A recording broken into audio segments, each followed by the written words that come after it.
All right, welcome back to Market Day Report. I am Scott Shellady, otherwise known as the Cow Guy. Thank you very much for tuning us in to see what these markets are doing. We've got a report this week. We can't forget about that. We also have the chairman of the Federal Reserve, Jay Powell. He's going to be on the Hill for his Humphrey Hawkins testimony. That'll be interesting.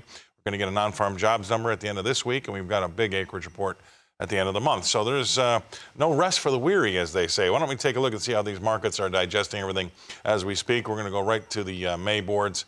This is corn, 5 3/4 cents higher in the May contract of 4.30 Oh, that's just about a penny and 3/4 off the high of the day. We've had almost about an 8 1/4 cent range, so not bad, but still, we'll take it. There's finally got some green on the screen. And I said earlier today, just like this market got sick and tired of being sick and tired, we had some little bit of sentiment change here. There's not a lot out there that would suggest we want to rip the face off and rally this thing hard. It just people got sick and tired of selling it.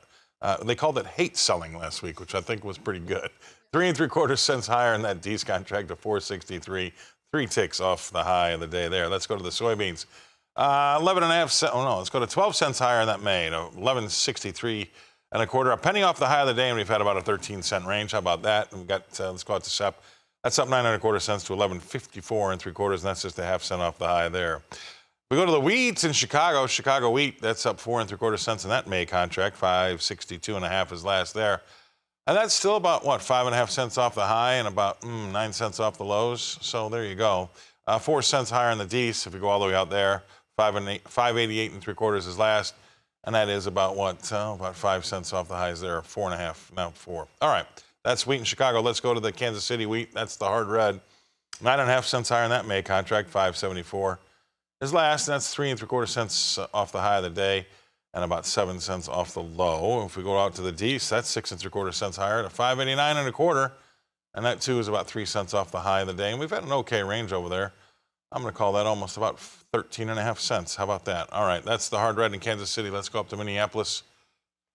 For the spring wheat, that May contract's up 8.5 cents to 6.52 1/4, 3 cents from the high of the day, about 9 cents from the lows. And we've got a D-Sport up a penny. 6.69 3/4 is last there. Finally, we'll take a look at the cotton and see where that's going today.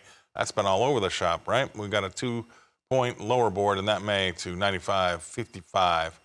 And I guess that's a lot closer to the high than the low of the day by about 30 points. So that's a great segue into bringing in our next guest analyst. And that would be Mr. Chris Swift, Swift Trading. Thanks for coming on and joining us here today. Yes, sir. There was a lot of hate selling going on last week. I love that term. Yeah. The basis eroded. Yes. You know, they were paying 30 under, and farmers finally said, you know what, I'm not going to give it to you. You know, I'll sell it to you, but I'm not going to give it to you. And so therefore that kind of stopped the selling pressure there a little bit and gives everybody a chance to bring it back up just a little bit and get ready to sell it again. So as far as the report this week, or maybe even the one at the end of the month, I mean, you also probably got to worry about Mother Nature in there somewhere too. What's your macro view? What's your general overall feeling? I think we got some issues to go through that are probably not going to be very price fluctuating for grain markets. I think some of the outside markets, energy markets, the bond markets, I think those are going to be more important to watch to see where our general direction goes than anything, because we know we got plenty of grains on hand. We know pretty much what the demand is going to be, and we're going to put out a lot of acres this year regardless. I mean, it's just, the weather seems to be okay for everything. And so even if you get a $1 rally in beans, you get a 50-cent rally in corn, that's great, gives you some marketing opportunities, but probably to expect a bull market's not going to be anytime soon. Right. I asked a producer / broker earlier this morning on the radio show, and I said, generally speaking, every farm's different, whether you own or lease or whatever, but what would you expect that the American farmer, what prices would you make money at with corn and beans? And he said $5 and $12. What do you think about that? Well, I think that's well under the loan. I think they came out with the crop insurance, and don't quote me on this, but I think we were like $4.66 on corn and 11 and change in beans. So we need some more movement to the upside. The input costs are enormous, and golly, can you imagine making a tractor payment? I mean, tractors or equipment is really expensive, and we hear all the time of how expensive it is to put out a crop, and we know that a lot of those prices for the equipment are devalued as you go through the years and are able to be, maybe make some money off of it that way. But sure enough, it's just really expensive to put that crop out. In my social media, I keep getting pictures from farmers that are selling some of their old stuff for more than they bought it for. Yeah. I mean, Just prices are just crazy. I mean, all you have to do is go to the grocery store, but that's a absolutely. whole other story. Yeah. I wish those prices would flow down to the farmer. Anyway, we're going to go away. Stay right there. We're going to go away. We're going to pay some bills. We're going to come back and talk more with Chris Swift after this. All right, welcome back. Let's take a look and see what our four-legged friends are doing, right? Okay, Friday, we had a good day Friday, and we're trimming it a little bit here, but not bad. I mean, this is pretty good if you consider the gains that we saw Friday. And we had an analyst on earlier today. He's expecting April maybe to go up and fill a gap. 191-ish is, I think, what he said. But still, we've come back here. We're a dime higher in April. Now we're a nickel higher. 188.50s last there. We're a nickel higher in the June, right behind it, too, as well, to 184.05. So this has trimmed its losses, actually gone positive on the day. And if you think about what we did on Friday, this is good to see it add on to those gains. If we move over to see what the feeder cattle did, they were up $3 to $4 on Friday. They've trimmed some of their losses here, too.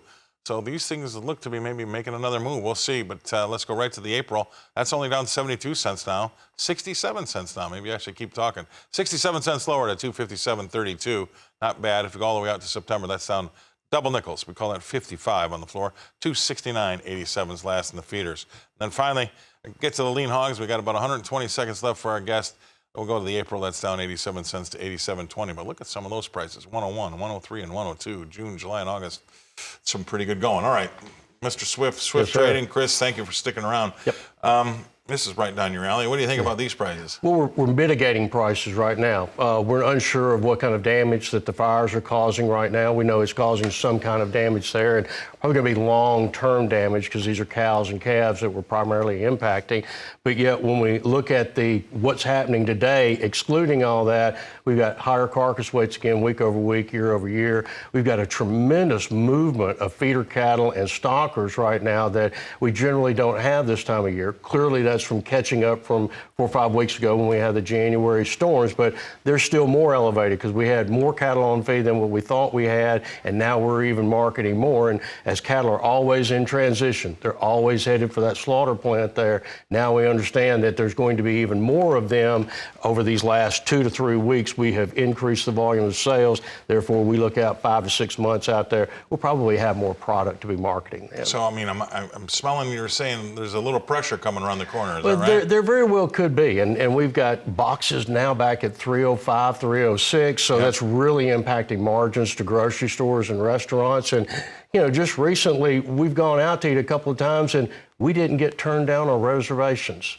So that's one thing that I have noticed more than anything is before you would call fairly short notice and try to get a reservation, you couldn't do it. Now you can get that reservation. Yeah, I went out Sunday and we were the same thing happened. We were able to get in when I didn't think we were going to. Yeah, so it's kind of interesting seeing the flow of things now, and everything is just losing margin right now, unfortunately. And my car was the worst car in the parking lot, too. Always the way it is. Thank you very much for coming on. Yes, sir, absolutely. Chris Swift with Swift Trading. I'll have them back over to you, Tammy.